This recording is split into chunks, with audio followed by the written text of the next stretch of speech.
Hi, everyone. Welcome back to Aasiyah TV, or as the name of the show is changing, it will be called Live, Lead, and Inspire by Aasiyah TV. I am really glad because I get to change this name. It changes the direction and the focus of my Aasiyah TV show. So it's more to the point of what I like to talk about in my videos. And today I've got an amazing guest, my friend. He's from Toastmasters. We've been Toastmaster buddies for a while. He was actually in personal development Toastmasters. That's how we met, was through personal development Toastmasters. That's right. So I'm really honored to have him. He's a champion speaker and he is an iPEC life coach. So today we're going to be talking about that. And Gavin, I'm just glad that you're here today. Thank you so much for being on the show. Thank you very much for having me on. And I just wanted to let you know, I love the direction and intentionality behind Live, Lead, and Inspire. Thank you. Thank you so much. Yeah, I think it's a great name and it definitely speaks to what I'm doing. Absolutely. Yeah. Gavin, I want to know more about you. I know our audience wants to know more about you and how you even became a life coach. So talk to us and tell us about you. Yeah, sure. So I'm Gavin Masumiya. I'm 30 years old. And for the past 7 years, I've really been in education and social services. So the interesting thing is that my father is a retired social worker from the West Side Regional Center in West Los Angeles. And my mom's a retired school teacher. So what do you know? I took the both paths of my parents. And then through that intersection, I came across really coaching and really finding where my space is.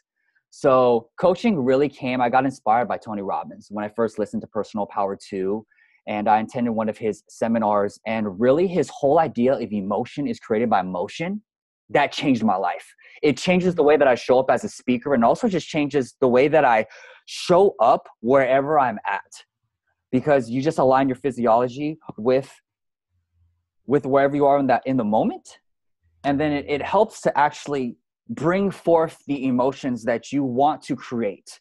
So that's a very powerful concept that really got me into coaching. And when I saw him stand up there and he was impacting 3,000 people in 2012, Date with Destiny in Palm Springs, that was something I was like, would be the most fulfilling job that I can possibly imagine, especially considering that I was extremely shy half of my life, where I was always in the carpet square in classroom and I would never raise my hand, never participate. And to think that I'm going to be getting paid from actually speaking and projecting through my voice, I never would have expected that. And it's almost like a testament. My headline in my coaching is really claim your voice so that you can claim your life. By actually being able to speak and declare and feel like you're fully expressed and being authentic in that, especially in a world where the privacy gap is closing, it's so easy to just want to filter and talk about only what's good, what's going on with your life. And even kind of like pretending that things are really going well because you want to put yourself out there like everybody else is doing that, when it's not fulfilling. At least it's not for me. And I catch myself doing it. So for me, life coaching is a journey of always checking to be, am I living with my own integrity? Am I really walking the talk? If I'm saying that something's valuable to me, how important is it? But not just that, how much am I really walking in this? And that's really the guidepost for me to be able to be impactful for my clients, because I can only take them as deep as I'm willing to go. Yeah. And you hit the nail on the head when you say, walk the walk. You're saying, claim your life. And really, if you think about it, that's the essence of leadership, is to be able to claim that, So what do you think about that when you put it in with the leadership aspect? Well, leadership is a part of basically all that you do, and really like to be the leader of your own ship, right? I think that's the most important thing. And I think of like inspiration. If somebody wants to be like an inspirational speaker or motivational speaker, some people look at me and be like, oh, so you're a motivational speaker or something? And I guess like I could take that as a compliment, because it's like whenever I'm speaking, I'm coming from a place of being motivated. So you have to get there in order to actually express that. If you want to be inspiring, you have to be inspired. And I think that's the greatest thing that I've learned, especially through Toastmasters work, is that if you want to convey a certain type of feeling and make other people feel a certain way, you have to be there. You have to be that. You want them to be enthusiastic, then you have to exude enthusiasm in the way that you not just speak, but the way that you look at them, the way that you gesture, the way that you move, the way that you blink. It's a part of your being. And that's where my intentionality behind every session that I carry forth, and just through my being as much as possible, because I am a human being, but I focus on my being. Yeah. Yeah. I love that. I love what you just said. It's really powerful. I mean, Toastmasters has taught me so much, and especially emotions. You're right, because if you're not feeling these emotions, you're not going to be able to put it out in a talk. No one's going to relate to what you're talking about. No. Not at all. No matter what kind of words you are saying and how eloquent you might be coming off as, the energy that you're really giving matters. And that's pretty much the essence of what iPEC leadership is. It's called energy leadership, and it incorporates these 7 different levels of energy where you can kind of assess where you are with certain types of characteristics. And that's your being in that moment. Yeah. And that's how you show up. It's crazy.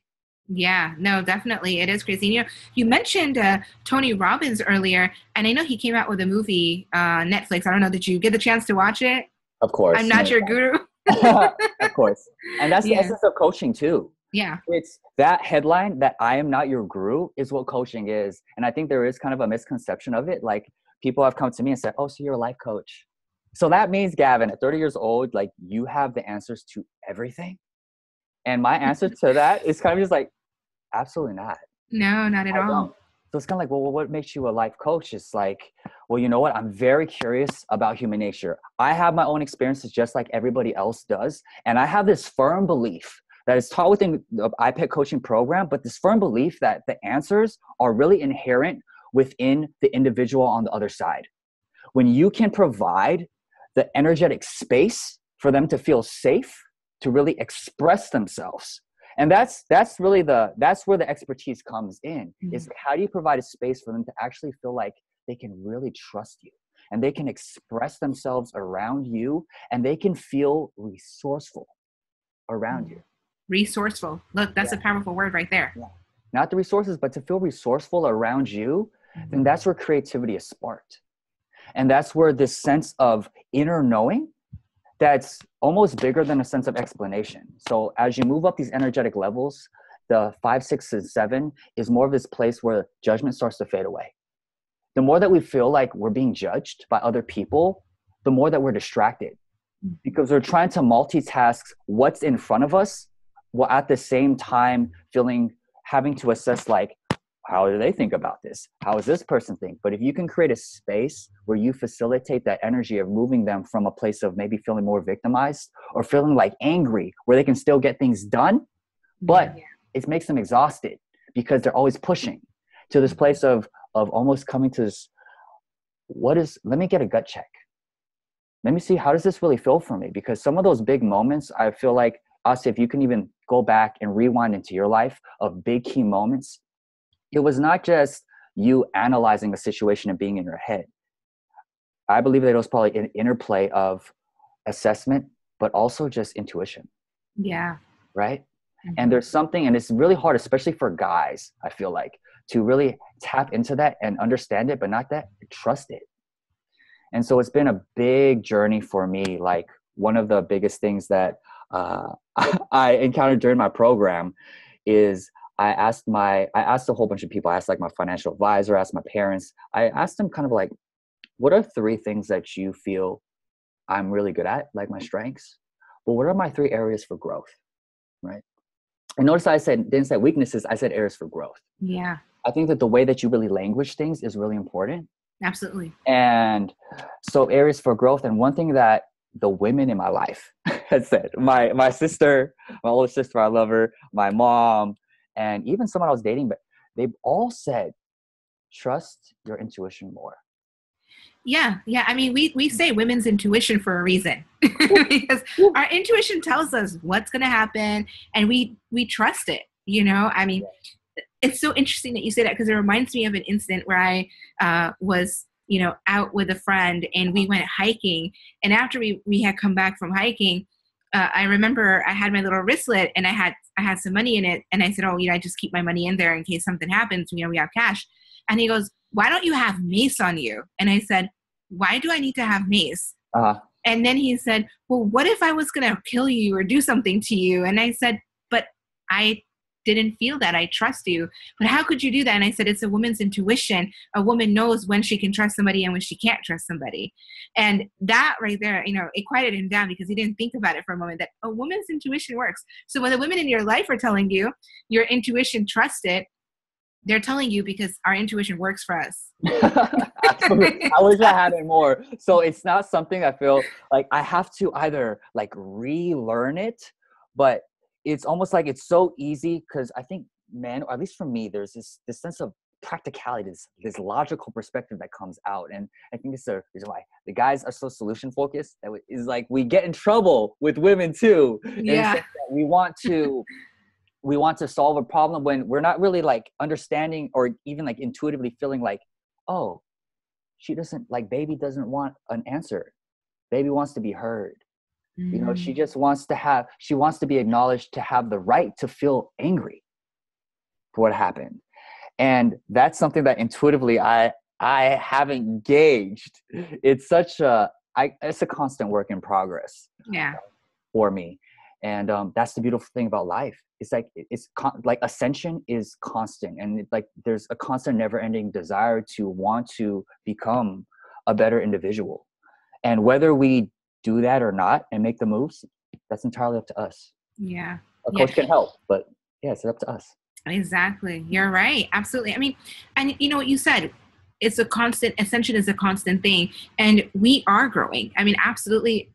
Which is why we say areas of improvement, because we're constantly growing every day, and we're students of life. Don't you agree? Oh, absolutely.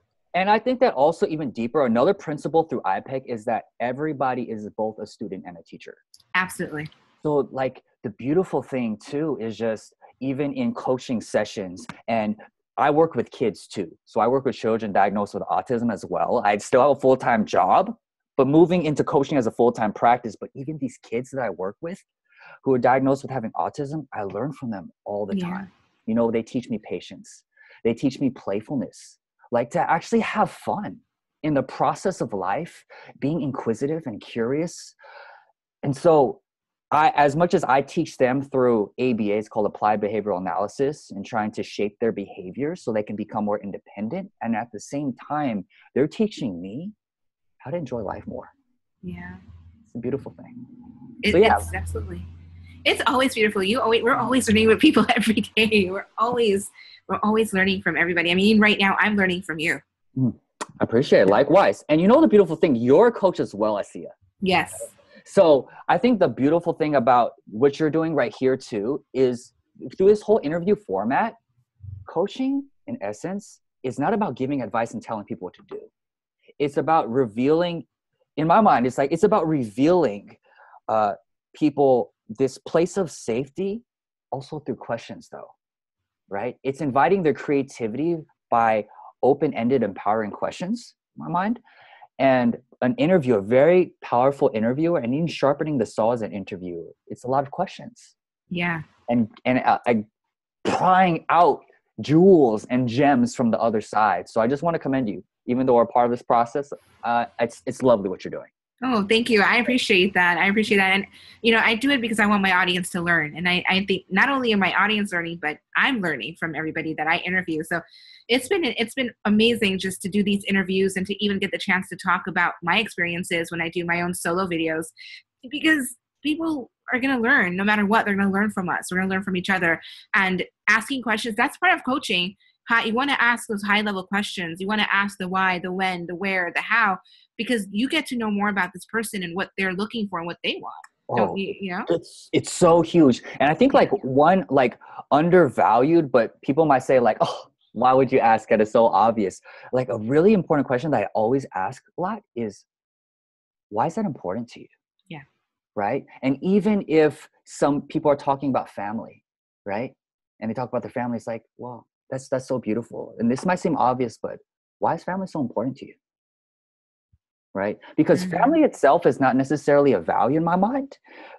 It's the underpinning of family to a lot of people is comfort, it's love, unconditional love, and connection. It's like we could fight, but when push comes to shove and when things really hit the fan, I know that they're here for me no matter what. Yeah. You know? So when we can get to the gristle of why are people so attached to certain things, and why do they disdain certain types of things, and being like, why is this so important to you, or why do you hate it so much? Right? We really get to the source. Yeah, absolutely. And that allows the ability to actually move forward. Mm-hmm, mm-hmm. So let me ask you, Yeah. why is life coaching important to you? Oh man, loaded question. Okay. Yes. From one coach to another. Life coaching and just coaching in general I think is important to me because I love questions, for one. I love this sense of freedom, and I'm so into, like I said, I was so shy growing up in school, that I feel like that deficit or that part of me made me it just gave me this passion to really help people. It's not even a thing about extroverted or introverted. It's about people who really want to express themselves like confidently and creatively, and to feel like they can stand in their own skin, and through the power of their voice, they're able to share the things that matter to them.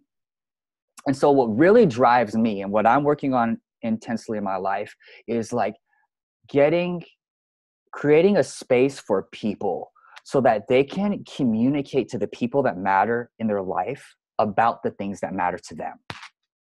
Yeah. And so if that means like you're in a family where I love you is never spoken. So look, I think that words cannot replace actions, and actions cannot replace words, and that they're complementary. And imagine a world, Aasiyah, where I love you, and saying the words I love you didn't exist, and it was only through the actions. Would that be fulfilling? It could, but like the words I love you, and to really mean it, saying that, whether it's with family or with an intimate partner, those words, they do matter. And that's why like one of my other things is just like, your voice matters. And Absolutely. I don't know what that message is, but this is to everybody that's listening. Your voice does matter, especially the things that you're passionate about, that you're excited about. And when you have the courage with fear, like even with fear, to express those things, you're going to have people three things. Ty Lopez says it, but three things. You'll have people that really don't like you. Mm-hmm. Okay. And that's important. They are so important, because what do they teach us? They teach us resilience, and they also make us real clear on what's important. Like, is this really something that I believe in? Yeah. Some people just don't care, indifferent, and some people are really going to like you and really going to agree with you. And that's your tribe right there. Mm-hmm. And so there's so much that we can learn by actually learning to express ourselves. And me having this hidden and lost, trapped voice growing up is like, oh my God, I just want to be able to share and create a space for other people to realize just that, hey, you matter. Your voice matters. Yeah. No, and you're right, because look, saying I love you to somebody is a powerful thing, because you can't, I have friends that tell me I love you, and they express themselves in different ways. Sometimes they don't necessarily say they love you, but they express it. If you read Gary Chapman's book, The 5 Love Languages. Absolutely. I have all his books. I have every single book. That's amazing. Yeah. Yeah. But when you look at how people really look at you with love, and like you just said, you're going to have people that are not going to like you for whatever their reason is. You're going to have people who are not going to like you. And that's okay, because like you said, you learn something from them. You learn resilience. You learn what, you get more clear about what you want. And I think also my thing is that you learn more from the people that don't like you, because it helps you to learn to love yourself and accept yourself more than why the other person doesn't. Amen to that. I agree. Yeah, because I've dealt with that personally, and I can say, yeah, there are people that don't like me, and then there are people that love me so much that they say, Aasiyah, you inspire us. You make this happen. You make that happen. And I'm like, I don't even know what I'm doing. I really don't. I don't pay attention. But to know that you're being acknowledged for that, I mean, and that's a huge deal. And when you have people bringing these emotions into you and letting you know what's going on and everything like that, Right. I mean, how is your life at this point? And what are you doing to make the most of it using those things that you're getting as feedback? Yeah, that's so true. And just branching off of the 5 love language, my top 2 is, one of them is the words of affirmation and physical affection, right? So it's understandable. Like, so there's a tendency that if we don't know what the other person's love language is, according to the book, by default, we're just going to speak in terms of, or act in terms of what our language is. Yeah. I think that a deep thing of what you were touching upon as well is kind of like, no matter what, some people are just not going to like you. And another thing is just like, just the whole idea of your filter, of what are you filtering in your life? Like, do we really want to be catering to the people that don't like us and trying to win people over that don't like us, or actually going to where your grass is already green and watering that, and filter and really filtering and focusing on those people that really are already down for us. Like, that's where I am really learning to focus more on, because this other side still rattles me, and it makes me realize, like, oh my God, Gavin, you're so human, like, you're a coach, but you still get rattled. It's like, yeah, I do still get rattled. And that's why, like, for me, it's really important. One tip that I do is I have something on my Evernote called a praise list, right? Oh, I like that. Yeah. And so essentially what this praise list is, along my journey of this personal development, professional development, I have people that kind of, they say some really nice things to me. Sometimes it's through an audio message. Sometimes it's through a Facebook message, right? Sometimes people just leave through various ways of communication. They let me know, like, hey, you're doing a really good job. Hey, I wrote a song inspired by you and things. And I snapshot it if it's a message. And then I copy and paste it into my praise list for those days when you're not really feeling good about yourself, that you can fill your tank up more by actually recalling the past victories, the past compliments, the past times that people actually said, hey, I support you on your journey. Yeah. Your tribe letting you know that they support you, and that I refer to my praise list when I'm not feeling good, and it lifts my spirit up, because otherwise that filter of when you feel bad, like, it's so easy to start just continuing to filter bad. Yeah. Yeah. People could be saying good things around you, but because you're in this mindset, unless you consciously say, I'm going to go to my praise list, and I'm really making a choice, your personal power to be like, I'm committed to actually feeling better so that I have more resourcefulness to actually give. You need to create, I'm going to be honest with you, I love this idea of creating a little, of doing that on Evernote, to create a little, like an area to write or to take snapshots of the praises that you've heard. I mean, I've been hearing quite a few from yesterday, and I even had someone text me today saying that I made the class much more enjoyable, just being in it, and just being the person that I am. And I never thought about a praise journal. So I feel like you need to create an app. Okay, you need to work with an app developer, and you need to create like a praise. Seriously, either that or create like a journal or a book that people can like literally write, because I like writing, so I think people would like that. Create a praise app. Seriously, create an app on Android or iPhone, and get that idea. I mean, I'm putting the idea out there. Maybe you might make it. Maybe someone who hears it will make it. But that app needs to be out there, because honestly, you are absolutely right. There you go. Take the notes. Do it, because write a book about this, because people don't praise each other enough. They don't praise themselves enough. I see that. I mean, I've gone through my own crap, like, Gavin. I mean, I used to, people would say things to me like, oh, you're beautiful, or you're this, or, oh, okay, well, thank you. And I would feel weird about it.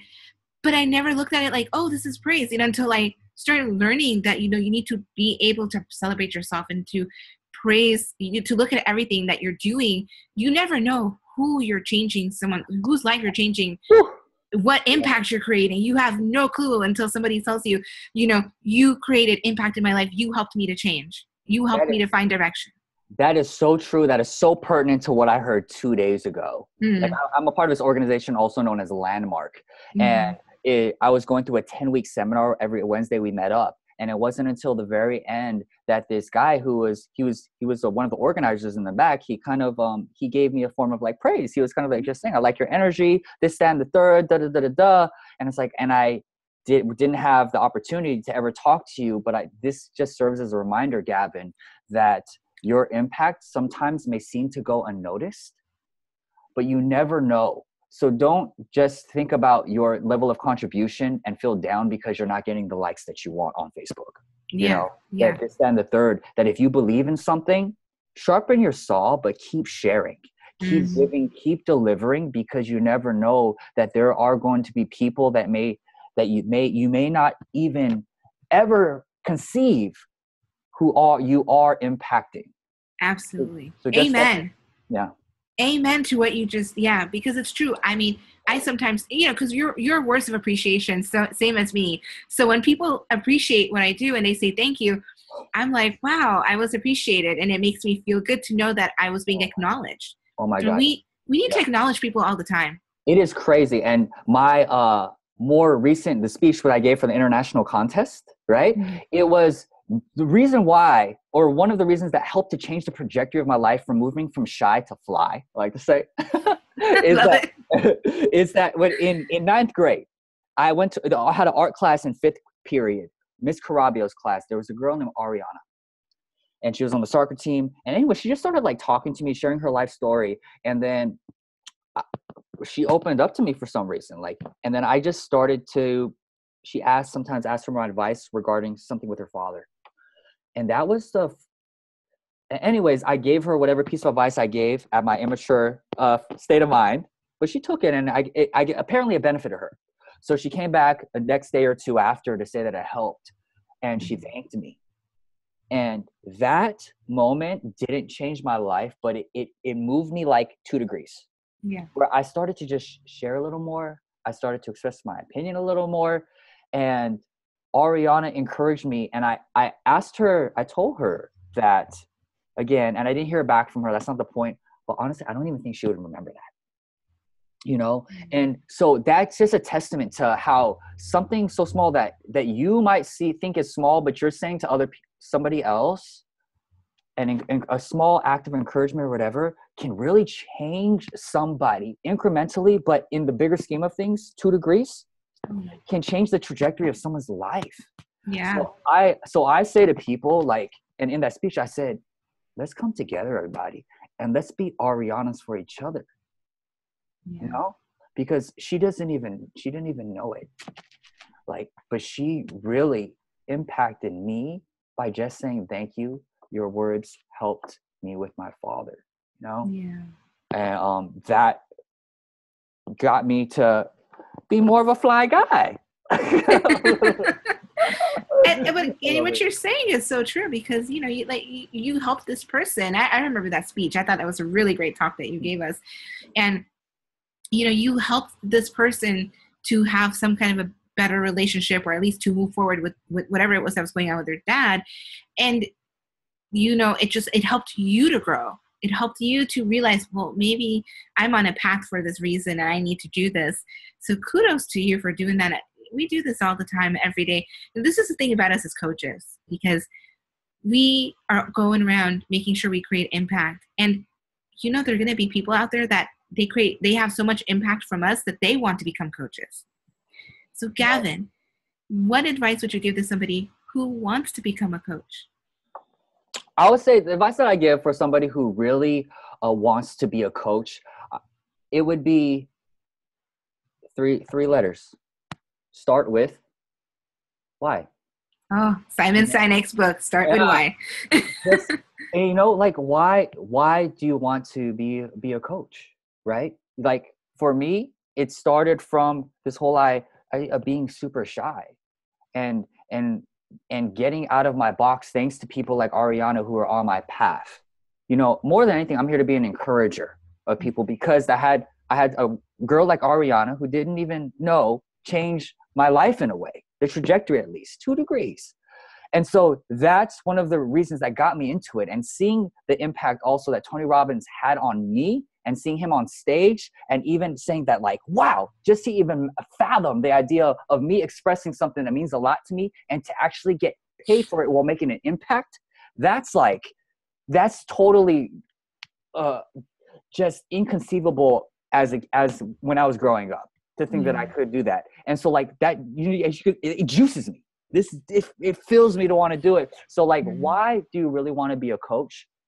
And then even the next steps, more of like the logistics behind it is what do you really want to get out of this coaching programs, out of this coaching? So, because this is one thing, you do not have to be certified to coach. Now, it's not necessarily a route that I would recommend, and not that I wouldn't recommend. I'm kind of like in the middle of it. I just knew for myself that I wanted to be certified in something that in a program that was ICF accredited. Yes. So that I can learn proven methods on coaching and not just base it solely on my experience, but actually methods and techniques on how I can coach. It just expands my repertoire. It's an investment in myself, right? People go to a school to learn to equip themselves with the knowledge to become an accountant. The things, why anything different? Like I think your experience meshed with proven strategies to use makes you the ultimate power. It's just like passion alone is really not that powerful if you're not strategic. Yeah. Like passion and strategy make you very powerful, especially when it comes to business. So I'm learning that, it's like I could be very passionate, but like, let me be strategic. Maybe I don't always want to speak on impulse. I have to take notes in my coaching session, even though I'm inspired to share this, because maybe it's just not the time. This is not the right topic. And we only got an hour. Yeah. So I would say, know what you want. Like I wanted live training. I wanted teleclasses. I wanted some type of mentorship. I wanted the pricing to be all inclusive. And I went with iPEC, and it was one of the best decisions. So for me, I was looking at 5 different programs. It came down between coactive coaching or iPEC, and just given some of the other rules of like one was all inclusive, one wasn't, and then one was just a lot more clear on the websites, I ended up going with iPEC, and I never looked back. And I've heard good things about iPEC. Actually, I was even looking into that for my coaching as well. And my opinion is, and I know that, anyone can really say they're a coach depending on what their experience is. But I really feel that when you get the education and the background and you are ICF certified, I think that, you're working, like for me, I'm working towards my professional certification with the ICF. I mean, you need to have a certain amount of hours and certain amount of, and you need to be paid in order to even get to that point. And then you have your master's level, and people, I think at the professional and the master's level actually go back and teach coaching as well. And not only that, but in the program that I want to get into for my doctorate, they're going to actually teach us executive coaching.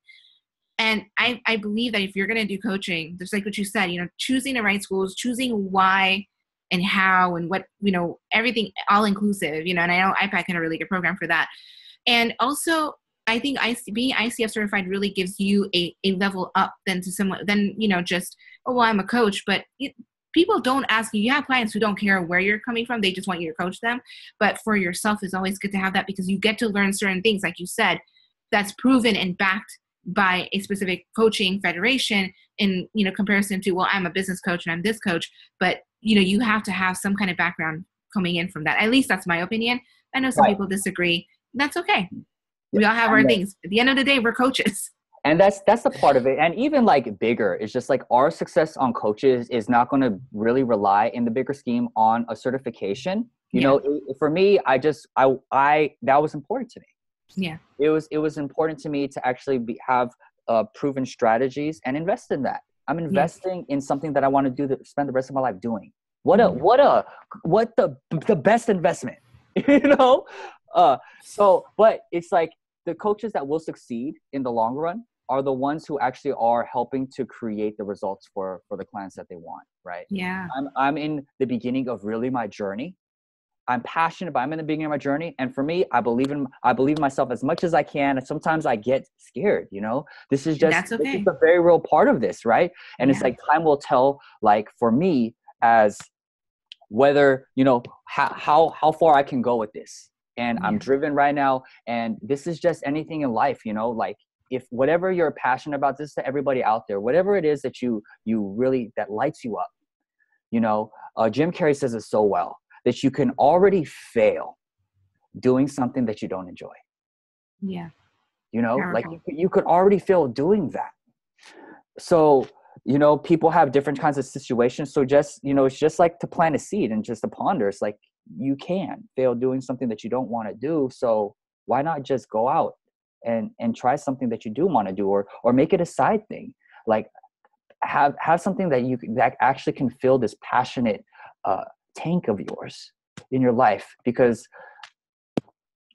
it just, I don't know, it just, I think it just makes the world go round. It keeps the world spicy too. It keeps the world, passion keeps the world spicy. It's not like, it's that hot sauce on the tongue, that kick in the mouth. It's not always meant to be pretty, you know? So especially as like coaches or people, like if we really want to make the impact, and Aasiyah, I know you do, inevitably, we're going to have more and more people that don't like us. Oh yeah. And that's just what it is, because we're going to stand in what we believe in. And by doing that, we polarize people. Yeah. The last thing that we want is for people to just be like, oh yeah, Gavin, he's okay. It's just to be surrounded by people who are indifferent to you, or they just think, oh yeah, he's cool. He's cool. I like him. He's doing his thing over there. No, you want people that like really, really are down, those raving fans of yours. Okay. Which means that the equivalent opposite is that people are really not going to like you then, because there's some people that really don't agree. But that's the path. That's okay. And people don't have to agree with us, and that's okay, because you know what? We're not here in the world to make people agree with us. No. We are not in the world to make people agree with us. What we are here in the world is to create impact, whether people agree with it or not. And you know what's going to happen is the more people who don't agree are going to turn around later and say, well, wait a minute, but let me go back and think about this again. We're here to make people think. Yeah. That's all we're here to do. Yeah. And that's it. And if people like us, people agree with us, great. If they don't, they don't. We keep on going on with our lives. And like you said, claim our voice and make our voice heard. And that's why we're speakers. That's why we go out there and we speak. And we join these organizations like Toastmasters, and we create impact. And I love that. I love that you do all of this, you know? And you too. Thank you. Yeah. And you know, I want to know who you cater to, and I'm sure our audience wants to know who you cater to, so that they want to get in touch with you, because what I'm going to do is I'm going to have all of his social media. I'm going to have Gavin's social media, website, all the information down below. Also, click the subscribe button, because I'd love for you to subscribe. If you like this show, there's plenty other shows that I have, and plenty more coming up with more interviews and more solo videos. I want you to subscribe so you get the benefits, and you always get a notification after you subscribe. You'll get a notification of when the next videos pop up.